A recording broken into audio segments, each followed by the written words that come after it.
Este é o Polo da Guerra. Nós vamos falar da situação na Ucrânia. Hoje, 13 de dezembro de 2024, são 15 horas em Maputo e 15 horas também em Kiev. No momento em que gravo este vídeo, a Rússia fez um grande ataque sobre infraestrutura de energia na Ucrânia. Na região de Kurakhov, os russos apertam o cerco e os ucranianos dizem ainda que estão posicionado aqui na região de Romanivka, em direção a Pokrov.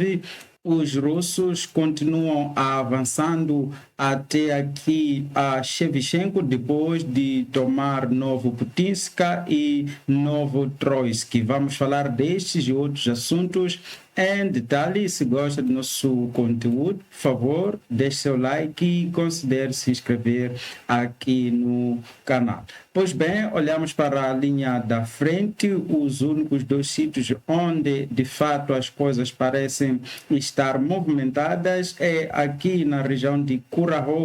As informações que temos é que os ucranianos têm uma equipe de forças especiais aqui em Romanivka e dizem que ainda não há cerco neste ponto. Eu não sei como isso poderia ser possível, visto que neste ponto dá para perceber que há de fato aqui um cerco se formando e não acho que os ucranianos devessem continuar neste ponto aqui em Romanivka.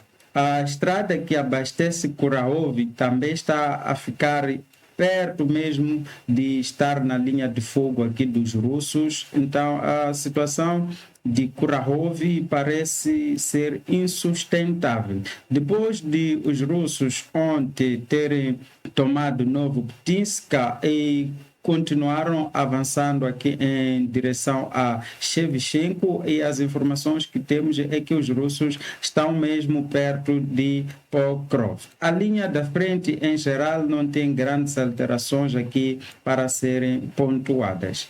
O Noel Report fala sobre este avanço russo ali na direção de Pokrov. Os russos já assumiram o controle de Putitska, Novosivka e Novotroitsk e se mudaram em direção a Shevchenko. Como já vimos, os russos já tomaram Shevchenko. Há apenas uma pequena distância para chegarem a Pokrov. É uma notícia não muito boa, mas os russos continuam avançando ali a passo de elefante. A grande notícia para hoje é o ataque russo com vários mísseis e drones sobre a Ucrânia. Cerca de 200 drones foram usados e perto de 100 mísseis também foram usados neste ataque do Putin sobre a infraestrutura de energia na Ucrânia. 4 mísseis KH-47M2 e Kinjal, que são mísseis balísticos, foram lançados e nenhum desses mísseis foi abatido. 2 mísseis balísticos Iskander-M foram lançados, um míssil foi abatido, um míssil KN, que parece ser um míssil norte-coreano, foi lançado e não se sabe se atingiu algum alvo. 86 mísseis entre Kalibr, Iskander, KH-101 e KH-55, também mísseis de cruzeiro, foram lançados. 80 desses mísseis foram abatidos. Um míssil K-59 ou 69, porque são muito parecidos, também foi lançado e não foi abatido nenhum desses mísseis. Então, o esforço da Rússia neste momento é depletar a capacidade energética da Ucrânia, algo que a Rússia falhou miseravelmente desde o início desta guerra. Lembre-se que a Rússia até fazia vídeos publicitários onde dizia que a Europa, não só a Ucrânia, mas a Europa iria congelar, visto que a Rússia havia colocado os países da Europa ali numa armadilha. É que os países como a Alemanha, a França, estavam a desligar em suas usinas nucleares para poderem usar o gás russo e, afinal de contas, o Putin estava a preparar essa armadilha para a Europa. E quando Putin inicia a guerra, ele achava que estava em vantagem e que todos os países iriam de joelho pedir para o Putin dar gás, e que por isso Putin achava que os países não iam intervir na Ucrânia. Me lembro que inicialmente Putin fazia ameaças para os países mesmo não se interferir. Ele dizia que não quero interferência aqui na Ucrânia, deixa-me eu tomar isto. Mas a certeza disso era que o Putin contava com a ideia de que os países se sentiam inibidos a intervir ali devido à sua dependência com o gás russo. A empresa que é gerente, portanto, lá do fornecimento de energia, acabou ordenando a desconexão de alguns consumidores, portanto, do abastecimento elétrico, o que diminui a disponibilidade de energia ali para os consumidores. A Rússia é exatamente isso que é, um Estado terrorista que responde aos ataques militares feitos pela Ucrânia ao território russo, atingindo infraestruturas de atendimento aos civis, porque, em bônus da verdade, estas subestações não são usadas pelos militares. Os militares não vão usar isto, vão usar gerador, vão usar outras fontes de energia para exatamente não estar na dependência, portanto, da energia elétrica. A Rússia está miseravelmente repetindo sua estratégia de gastar seus recursos para nada. A infraestrutura energética da Ucrânia está sob ataque de mísseis russos. Os russos atingiram a TPP ali na região de Ivan-Frankivsk, causando maior queda de energia em todo o país e há bloqueio de serviços de emergência. Enfim, os russos conseguiram isso, mas do que isso eles não vão conseguir, não vão vencer esta guerra lançando mísseis. Se fosse isso, já teriam vencido esta guerra. Vamos escutar aqui alguns dos mísseis ali sobrevoando o território ucraniano.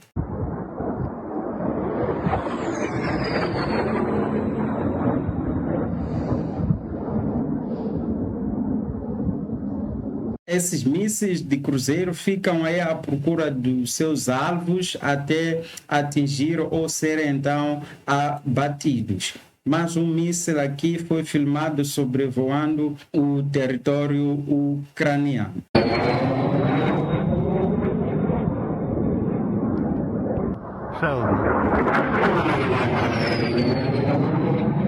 Zelensky diz que cerca de 93 mísseis foram lançados. A Força Aérea Ucraniana compartilhou os números oficiais, portanto, deste ataque russo na madrugada desta sexta-feira. E a informação é que mais de 200 drones foram lançados, 93 mísseis foram também lançados pelos russos, onde 81 mísseis foram abatidos, inclusive 11 desses mísseis acabaram sendo interceptado aqui pelos F-16. Então, uma grande eficácia aqui da defesa antiaérea ucraniana. Quer dizer que os russos gastaram um bocado de dinheiro para lançar esses mísseis para nada. A Ucrânia vai conseguir repor as subestações ali atingidas, até porque a Ucrânia tem uma grande ajuda e apoio dos países ali bálticos que têm ajudado a Ucrânia no suprimento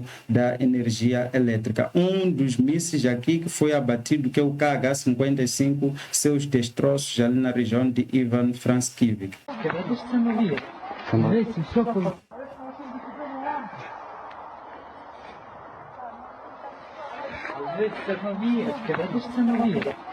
Um drone ucraniano, que é um drone de fibra óptica, atingiu um veículo russo, como podemos ver neste vídeo aqui.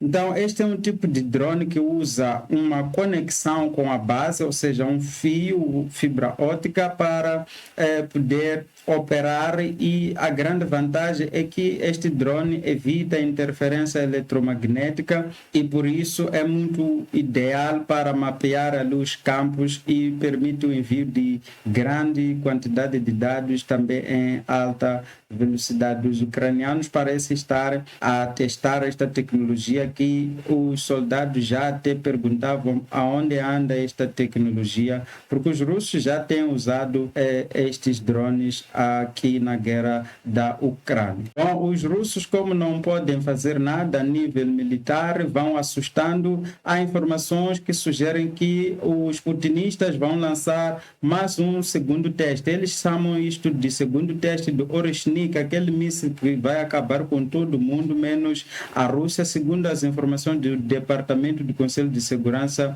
dos Estados Unidos, a Rússia vai lançar este míssil no seu segundo teste em algum momento neste final de semana sobre a Ucrânia. Seja como for, a Rússia não vai vencer a guerra com este míssil, pode lançar mais, pode lançar menos. Isso não muda o fato de que a Rússia perdeu esta guerra no terceiro dia, quando não conseguiu tomar a Ucrânia, quando não conseguiu impulsionar o Zelensky a deixar o país. Este foi o momento da derrota do Putin. A França continuará fornecendo os mísseis Scalp para a Ucrânia e apoiará os ataques da Ucrânia no território russo, sendo que esses ataques deverão ser contra alvos militares. E a Ucrânia tem feito exatamente isso, atinge alvos militares. Os russos é que dolorido com os ataques ucranianos, que diga-se, a Ucrânia não precisa fazer um ataque com 100 mísseis, e eu acredito que se a Ucrânia conseguir fazer um ataque único só com 100 mísseis,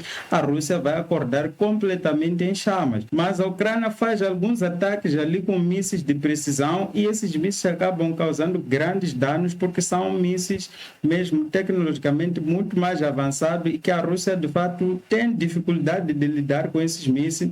A forma como o Putin tem respondido é fazendo esses ataques de desperdícios de recursos, de estupidez, na verdade, porque esses ataques não mudam o cenário da guerra ali a favor dos russos. O outro que está miando é o gatinho do Putin, o Peskov, diz que Trump estaria alinhado com o pensamento dos russos de que fornecer armas para a Ucrânia seria uma escalada. Enfim, isso é um contrassenso, porque a Rússia foi buscar armas na Coreia do Norte, foi buscar soldados na Coreia do Norte, foi buscar drones no Irã, e isso, o nome disso não é escalada. Escalada é quando a vítima se defende. Enfim, isso não faz sentido, só faz sentido na cabeça do secretário das Nações Unidas e do grupo aí de malucos que acham que a Ucrânia não tem direito de se defender, só tem o direito de permitir que a Rússia destrua, ataque, mate todas as pessoas ali na Ucrânia. Este foi o vídeo de hoje. Por favor, deixe seu like e obrigado por assistir até ao fim.